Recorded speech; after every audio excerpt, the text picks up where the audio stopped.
नमस्कार, मैं हूं आपके साथ गौरव राजेंद्र। बुलेटिन की शुरुआत करते हैं। नगर निगम के सभागार में महापौर और विधायक त्रिलोक सिंह सीमा ने जो है संयुक्त रूप से एक प्रेस कॉन्फ्रेंस की और जहां पर सभी पार्षदों के साथ मिलकर महापौर दीपक बाली ने प्रेस से रूबरू होते हुए कहा कि मैं जिस दिन राजनीति में आया था उसी दिन मैंने संकल्प लिया था कि जिस दिन काशीपुर की महान जनता संवैधानिक जिम्मेदारी सौंपेगी तो शहर की कायाकल्प करने में कोई कमी नहीं छोड़ूंगा।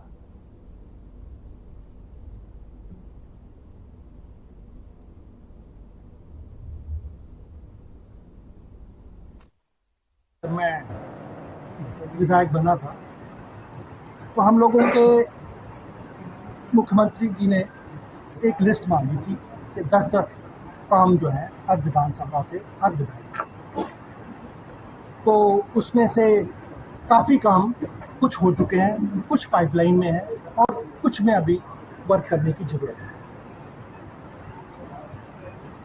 सेठी पेट्रोल पंप से रामनगर वाली रोड मतलब डेट ऑफ कंप्लीशन से एडवांस चल रही है। लक्ष्मीपुर माइनर वाले जी खुद उसको उसमें टाइम कितना दे रहे हैं, मैं भी 1-2 बार इंस्पेक्शन में गया हूँ, वो भी काम चल रहा है, काफी स्पीड से चल रहा है।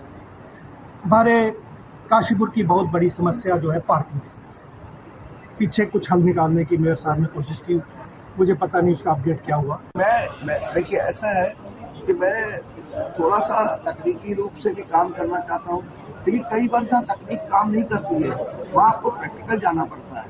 तो जब मैं निरीक्षण के दौरान अपने पार्षदों के साथ था तो मैंने ये देखा कि भाई बिना बारिश के भी नालियों में पानी रुका हुआ है और धीरे धीरे जा रहा है, तो आखिर क्या वजह है। तो फिर हम उसके एंड पॉइंट तक गए अपने अधिकारियों कर्मचारियों के साथ, पार्षदों के साथ, तो देखा जो एंड पॉइंट है जिसमें गैरिया नाला है, कलश मंडप नाला है, जिसमें लक्ष्मी माइनर है, ये ऊपर तक पूरे से लबालब भरी है।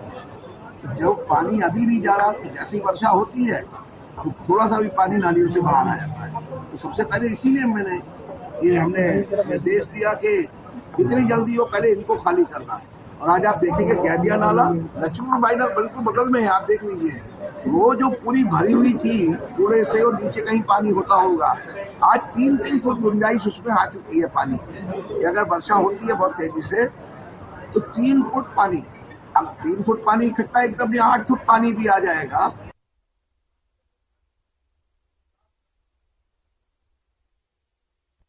मसूरी निवर्तमान नगर पालिका के अध्यक्ष अनुज गुप्ता ने नगर पालिका परिषद द्वारा लगाए गए वित्तीय अनियमितताओं के आधार पर खंडन किया है और आरोपों से भी खंडन करते हुए विगत दिनों नगर पालिका अध्यक्ष द्वारा शहरी विकास निदेशालय से पत्र के बाद अधिशासी अधिकारी को इको टैक्स बैरियर और मसूरी रोपवे में वित्तीय अनियमितता लेकर जांच के आदेश दिए थे, जिसके बाद शहर में राजनीतिक माहौल गर्मा गया। बता दें कि निवर्तमान नगर पालिका अध्यक्ष अनुज गुप्ता द्वारा एक प्रेस वार्ता आयोजित कर उन पर लगाए गए सभी आरोपों का खंडन किया।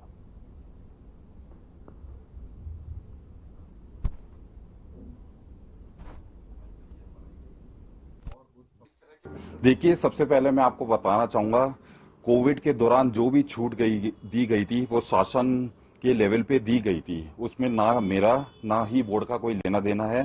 शासन द्वारा एक कमेटी गठित की गई थी और कमेटी द्वारा ही छूट दी गई थी।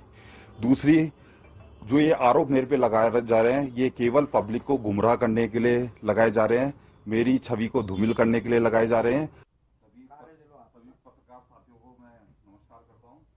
और जैसे कि त्रिस्तरीय पंचायत चुनाव 2025 की आरक्षण सूची के अंतिम प्रकाशन के लिए प्राप्त आपत्तियों पर सुनवाई की गई और जिलाधिकारी कार्यालय, मुख्य विकास अधिकारी कार्यालय, जिला पंचायत कार्यालय और जिला पंचायत राज अधिकारी कार्यालय सहित सभी 15 विकासखंड कार्यालयों के माध्यम से 14 से 15 जून को आपत्तियां आमंत्रित की गई थीं। कुल 389 आपत्तियों की सुनवाई विकास भवन स्थित NIC कक्ष में की गई।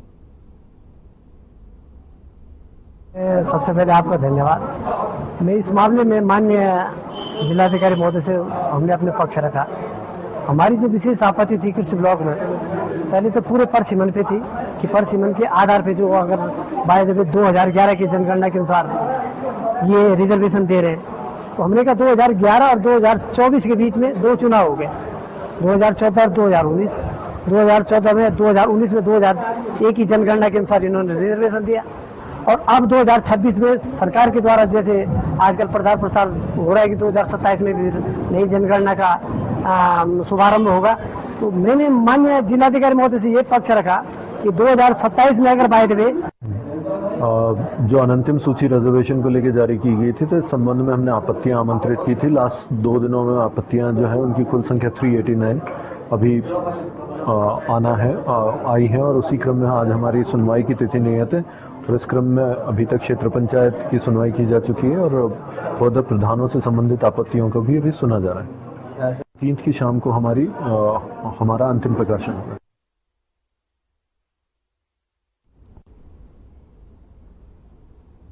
उधर मुख्यमंत्री पुष्कर सिंह धामी के दूरदर्शी नेतृत्व में उत्तराखंड की महिलाएं आत्मनिर्भरता की दिशा में लगातार नए आयाम स्थापित कर रही हैं। महिलाओं को सशक्त और स्वावलंबी बनाने के उद्देश्य से राज्य सरकार अनेक योजना चला रही है, जिनमें ग्रामीण उद्यम वेग वृद्धि परियोजना एक प्रभावशाली पहल के रूप में उभर कर सामने आई है। जनपद रुद्रप्रयाग में इस परियोजना के माध्यम से ग्रामीण महिलाओं को स्वरोजगार से जोड़ा जा रहा है। खास बात यह है कि महिलाएं लोकल फॉर वोकल की थीम पर आधारित उत्पाद तैयार कर रही हैं।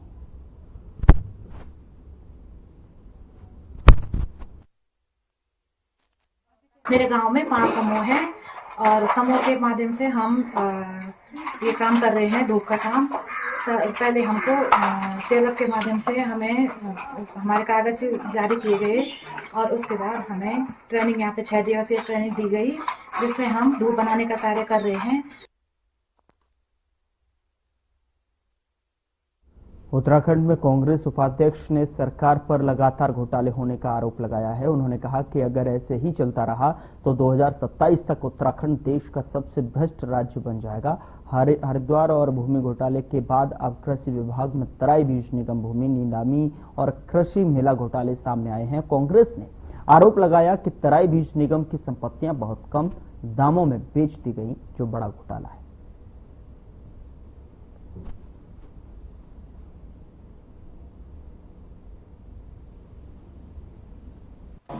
प्रदेश में भारतीय जनता पार्टी की सरकार मुझे लगता है कि 2027 आते आते घोटालों का कीर्तिमान बनाने जा रही है।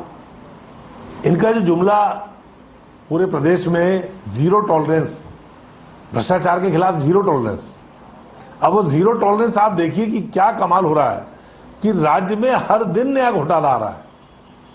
अभी आप हरिद्वार के भूमि घोटाले से निपटे नहीं थे कि आपके सामने एक घोटाला आ गया तराई बीज विकास निगम का। तराई बीज विकास निगम में अरबों खरबों की संपत्तियां जिस प्रकार से कौड़ियों में नीलाम कर दी गई।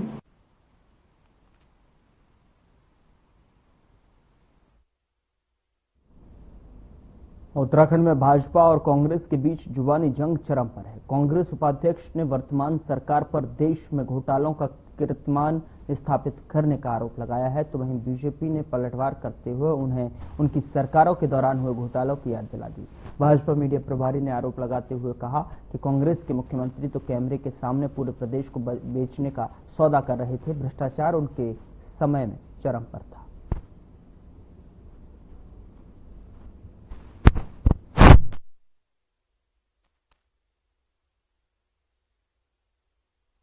कांग्रेस पार्टी में इस समय अपने हाईकमान, उनके जो युवराज हैं राहुल गांधी के निर्देश पर एक हॉर्स राइडिंग कंपटीशन टाइप का चल रहा है कि कौन कितना झूठ बोल सकता है, कौन कितना फरेब कर सकता है और किस तरह से जनता को अनर्गल बयानबाजी करके गुमराहित कर सकता है। ये प्रतियोगिता उनके सभी नेताओं में चल रही है दिल्ली दरबार को खुश करने के लिए। इसलिए आजकल कांग्रेस पार्टी के जो वरिष्ठ नेतागण हैं वो कहीं ना कहीं पत्रकार वार्ताएं में झूठ बोलते हुए दिखाई दे रहे हैं अपने नेताओं को खुश करने के लिए। लेकिन उत्तराखंड की जनता बहुत समझदार है। उत्तराखंड की जनता ने कांग्रेस के राज्य बनने के बाद कांग्रेस के उस कालखंड को भी देखा है जब प्रदेश को लूटने खसोटने का काम खुलेआम कैमरे के सामने बात हो रही थी, और उत्तराखंड की जनता ने वो भी देखा है किस तरह से भू माफिया, खनन माफिया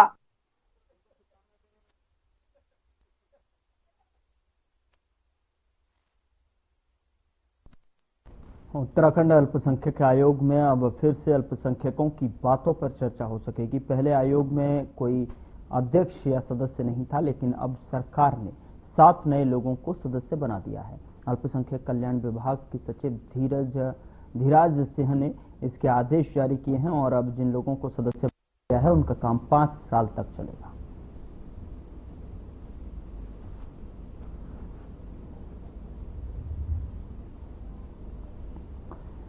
आईडीपीएल चौकी पुलिस ने चेकिंग के दौरान चरस सप्लाई करते हुए एक युवक को गिरफ्तार किया।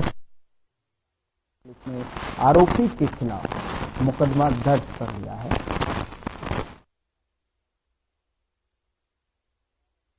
जहां कोर्ट के आदेश पर पुलिस ने आरोपी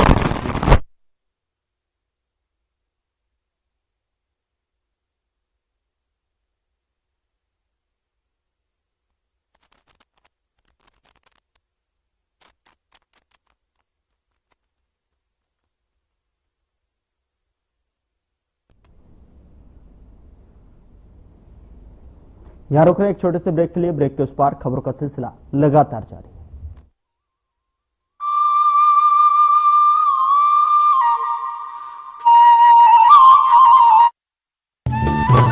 उत्तराखंड में पंचायतों को सशक्त बनाने के लिए उत्तराखंड सरकार का पंचायती राज विभाग कई कल्याणकारी योजनाएं संचालित कर रहा है। पंचायती राज का लक्ष्य है सतत विकास। इन्हीं लक्ष्यों को हासिल करते हुए गरीबी मुक्त एवं सशक्त आजीविका युक्त गांव, स्वस्थ गांव, उन्नत गांव और पंचायतों को आत्मनिर्भर बनाते हुए आज प्रदेश सरकार शानदार उपलब्धियां हासिल कर रही है। पंचायती राज विभाग सुशासन के माध्यम से ग्राम पंचायत के नागरिकों को विभिन्न योजनाओं और जन सहभागिता के माध्यम से जागरूकता अभियान भी चला रही है। ग्राम पंचायत की बैठक में महिलाओं की भागीदारी को बढ़ाया जा रहा है, तो वहीं भूमि संबंधी दस्तावेजों का डिजिटलाइजेशन किया जा रहा है और लोगों को पंचायत कार्यालय शिकायत निवारण सिस्टम से मिल रही है ढेरों सहूलियतें। पंचायतों में महिलाओं को 50% का मिल रहा आरक्षण, अवैध कटान और वनों में कटाई पर नियंत्रण, ग्राम पंचायतों द्वारा उत्तम स्वास्थ्य सुविधाएं, ग्राम पंचायतों द्वारा आजीविका विकास और समृद्धि, महिलाओं को स्वरोजगार और आत्मनिर्भर बनाने की पहल। देश के शीर्ष 100 आदर्श गांवों की श्रेणी में उत्तराखंड के 10 गांवों के नाम भी शामिल हो। इसके लिए पंचायतों द्वारा गांव के चहुमुखी विकास की योजनाबद्ध तरीके से योजनाओं का लाभ ग्रामीणों तक पहुंचाया जा रहा है। प्रत्येक विकास खंड में 5-5 गांवों को आदर्श ग्राम बनाया जा रहा है, जिसमें हर जरूरी जीवन सुविधाएं उपलब्ध कराई जा रही हैं, जिनमें शामिल है पंचायत भवनों के निर्माण के लिए धनराशि बढ़ाकर 20 लाख रुपए की गई। गाँवों में सड़क निर्माण, ओपन जिम और पार्कों का निर्माण, शहीदों के नाम पर गाँवों में द्वार, स्कूल और पंचायत भवनों के नाम, गाँवों के समग्र विकास, स्वच्छता, कूड़ा निस्तारण पर विशेष ध्यान, ग्राम पंचायतों में कंप्यूटर और हाई स्पीड इंटरनेट की व्यवस्था। पंचायतों के सशक्तिकरण के लिए केंद्र सरकार के सहयोग एवं राज्य सरकार के निर्देश में संचालित की जा रही इन लाभकारी योजनाओं के शानदार परिणामों से संवर रहे हैं उत्तराखंड के गांव और आखिरी व्यक्ति तक पहुंच रहा है योजनाओं का लाभ। ग्राम पंचायतों का हो समग्र विकास, पंचायती राज का है यही प्रयास।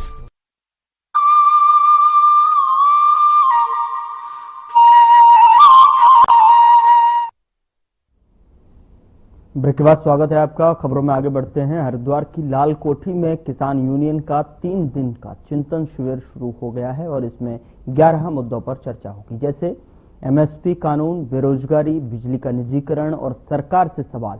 प्रवक्ता राकेश टिकैत ने कहा कि सरकार ने 2014 में एमएसपी लागू करने का वादा किया था, लेकिन अब तक कुछ नहीं हुआ। उन्होंने बिजली प्राइवेट करने पर भी सवाल उठाए।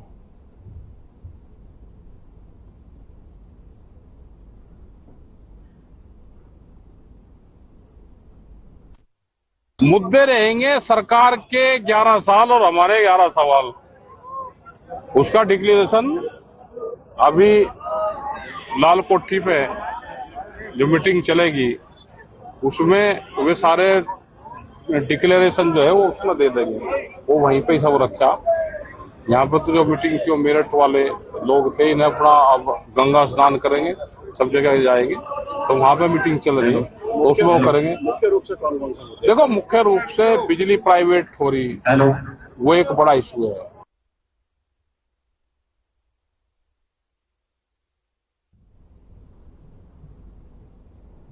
भाजपा मंडल अध्यक्ष विश्वजीत मंडल की अगुवाई में मंडल कार्यकारिणी गठन और सम्मान समारोह हुआ है और इसमें काशीपुर जिला अध्यक्ष मनोज पाल और गदरपुर विधायक अरविंद पांडे शामिल हुए हैं।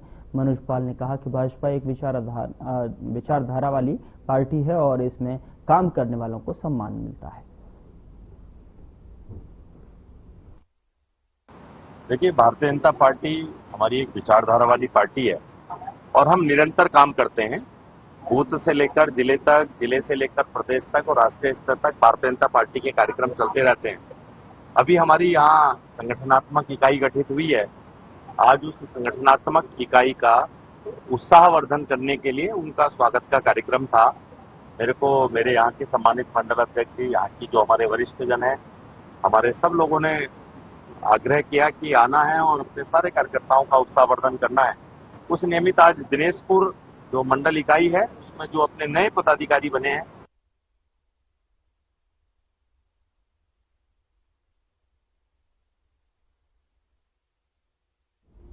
अब केदारधाम की यात्रा सुरक्षित और आसान हो जाएगी। केदारनाथ रोपवे का प्रधानमंत्री नरेंद्र मोदी शिलान्यास कर चुके हैं। केंद्र सरकार की एजेंसी इस रोपवे का निर्माण करने जा रही है। आपको बता दें कि रोपवे के बाद केदार वैली में हेली सेवाओं पर जो है निर्भरता खत्म होगी। केदारनाथ के साथ ही यमुनोत्री और हेमकुंड साहिब रोपवे प्रोजेक्ट भी लाइन में हैं। सभी प्रोजेक्ट से जुड़ी औपचारिकताओं को तेजी के साथ में पूरा किया जा रहा है। केदारनाथ धाम तक पहुंचने का दुर्गम और किलोमीटर लंबा सफर तय करने के बाद हेली सेवाओं का इस्तेमाल करना होता है। सबसे अधिक दिक्कतें बुजुर्गों और बच्चों के साथ में पेश आती हैं।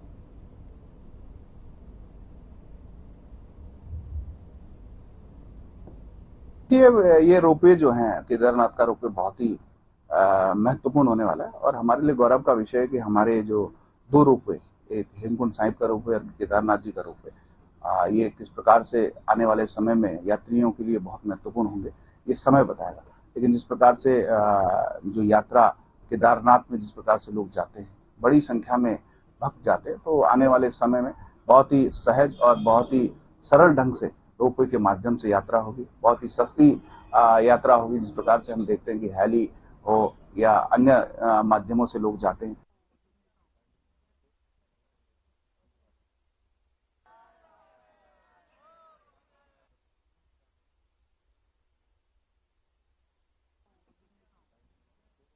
जंगल में हुई भोगेंद्र सिंह की हत्या के मामले में पुलिस ने 3 आरोपियों को गिरफ्तार कर लिया है।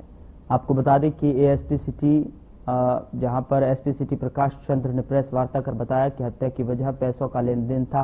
मुख्य आरोपी बालम सिंह बिष्ट ने अपने 2 साथियों हरीश नेगी और उमेश बोरा के साथ मिलकर भोगेंद्र सिंह को पैसे देने के बहाने जंगल बुलाया और सिर पर वार कर उसकी हत्या कर दी।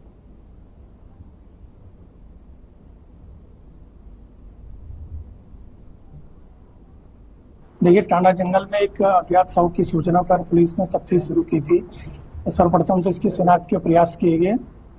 अंततः इसकी शिनाख्त भोगेंद्र सिंह गढ़मुक्तेश्वर हापुड़ के रूप में हुई। इसके पुत्र करण चौहान द्वारा इसकी शिनाख्त की गई। उनके द्वारा तहरीर के आधार पर पुलिस ने एफआईआर दर्ज की और इसका हथियारों का पता लगाने का हमने टीम बनाई, जिसमें सीयू सिटी के नेतृत्व में टीम बनी थी।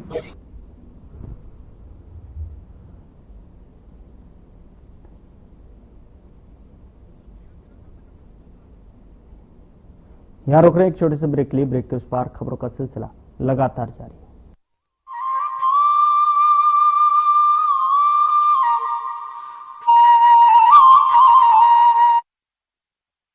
उत्तराखंड सरकार राज्य में महिलाओं के कल्याण और उनके बेहतर स्वास्थ्य के लिए कर रही है शानदार योजनाओं का सफलतापूर्वक संचालन। मुख्यमंत्री महिला पोषण योजना के जरिए उत्तराखंड सरकार महिलाओं को सामाजिक सुरक्षा देने के साथ ही उपलब्ध करा रही है पौष्टिक आहार। इस योजना का मकसद गर्भवती और स्तनपान कराने वाली महिलाओं को पौष्टिक भोजन देकर कुपोषण से बचाना है। गर्भवती और स्तनपान कराने वाली माताओं को जरूरी पोषक तत्व मिले, इसके लिए उन्हें आंगनवाड़ी केंद्र से दिया जा रहा है पौष्टिक और सुरक्षित आहार।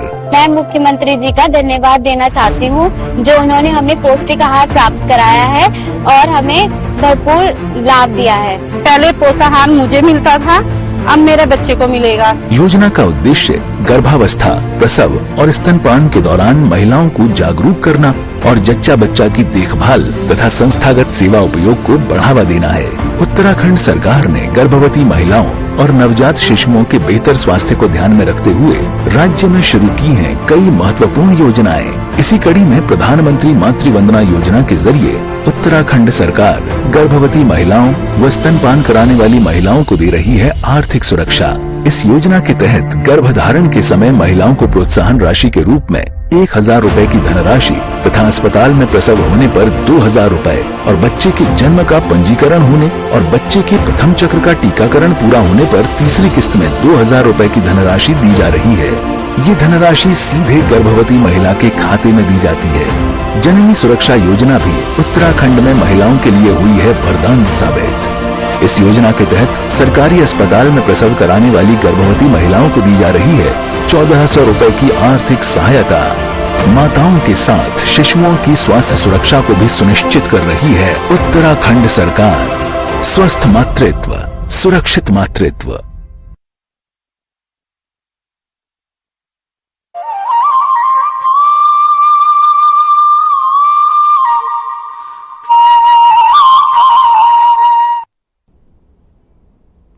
ब्रेक के बाद स्वागत है आपका। खबरों में आगे बढ़ते हैं। हल्द्वानी में नालों पर अतिक्रमण के नाम पर जारी नोटिसों के खिलाफ काठगोदाम, आवास विकास, सुभाष नगर और लाल ठांड और समेत जो कई इलाकों के लोगों ने उप जिला अधिकारी कार्यालय में जोरदार प्रदर्शन किया है। आपको बता दें कि प्रदर्शनकारियों का कहना है कि इस कार्रवाई से 20,000 से ज्यादा लोग प्रभावित हो रहे हैं, जिनमें से ज्यादातर निम्न और मध्यम वर्गीय परिवार है।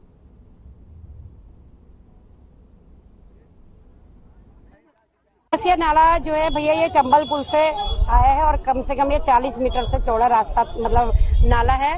और जो आज अतिक्रमण हुआ है और कहीं ना कहीं भाजपा के लोगों ने भी अपनी बिल्डिंगें उसमें बनाई हैं, तो उन्हें तो तोड़ने का काम भाजपा नहीं कर रही है। जो गरीब लोग हैं जिन्हें हमने इंदिरा आवास दिया था को नहीं दिया, हजारों लोगों को नोटिस दिया गया है। और लाल डांट, काठगोदाम, आवास विकास, सुभाष नगर, बमोरी, बिठोरिया, लाल डांट से लेकर के 3 पानी तक नोटिस जिनको नहीं आया उनको भी आने वाला है बहुत जल्दी।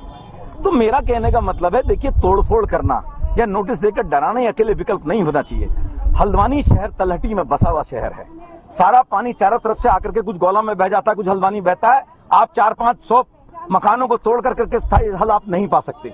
लिहाजा मैं इस चीज के बिल्कुल खिलाफ हूं कि आपने आसियाने बनाने तो दिए नहीं, आप तोड़ने के लिए पहले आ गए। हाँ। 49 वार्ड से दिक्कत ये है, पहले सरकार ने रोले का सारा कुछ किया, दीवार भी पक्की दीवार भी बना ली अपनी, 2010 में पक्की दीवार भी ले ली। उसके बाद अभी कुछ टाइम और बीता है, अभी बरसात का टाइम आया है, हमें नोटिस भेजे जा रहा है कि आप यहाँ से हटे। मानवीय सर्वे के उपरांत जो ऐसे अतिक्रमण थे, जो नाले पर बने गए थे, उनको चिन्हित किया गया है, उनको नोटिस जारी किए गए। पहले चरण में ऐसे अतिक्रमण जो नाले को पूर्णतः अवरुद्ध कर रहे हैं या पूर्णतः नाले में हैं, उनको हटाए जाने की कार्रवाई की जाएगी। जब नाले चौड़ीकरण का भविष्य में प्रस्ताव तैयार किया जाएगा, जब नाले के चौड़ीकरण का कार्रवाई जब भविष्य में की जाएगी, तब समय जितनी भूमि के नाले की आवश्यकता होगी उतनी भूमि उस समय ली जाएगी। इनको भी नोटिस दिया, उन सबको ये बताया गया है कि आप अभी नाले की जमीन में हैं, आने वाले आगामी वर्षा काल में। मानसून के चलते कालागढ़ टाइगर रिजर्व के गेट बंद कर दिए गए हैं। यह रिजर्व हर साल की तरह 15 नवंबर तक बंद रहेंगे। आपको बता दें कि ताकि पर्यटकों की सुरक्षा सुनिश्चित की जा सके। हालांकि इस साल पिछली बार के मुकाबले कम पर्यटक आए, लेकिन फिर भी सोना नदी वाइल्ड लाइफ सेंचुरी में अच्छी संख्या में लोग पहुंचे। यहां देशी पर्यटकों के साथ साथ विदेशी पर्यटक भी नजर आए।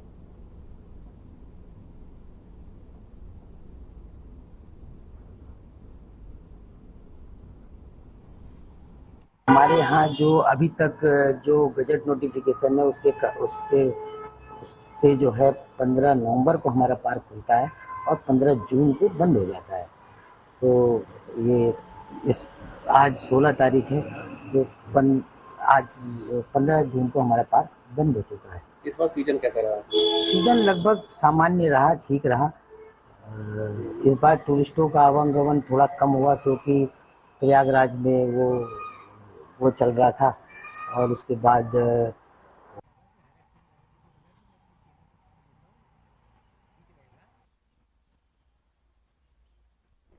फिलहाल बुलेटिन में इतना ही। नमस्कार।